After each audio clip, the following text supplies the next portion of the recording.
My advice to beginners is stay true to why you started dancing in the first place. Just enjoy the moment, enjoy the class, and get as much information as you can from your teacher.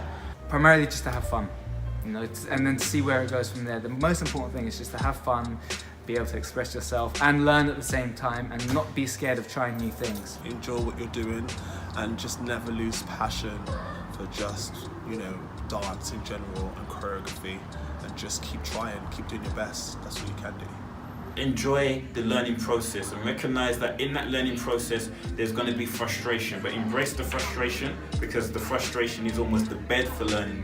Don't overthink about this too much. Just remember that everything you're doing is about fun. Just don't be scared to go wrong. Going wrong isn't bad, and if you knew how to do it perfect, you'd be teaching. So of course you don't know how to do it perfect, that's why you're at the class. Just make sure you have fun. That's the advice I give to beginners.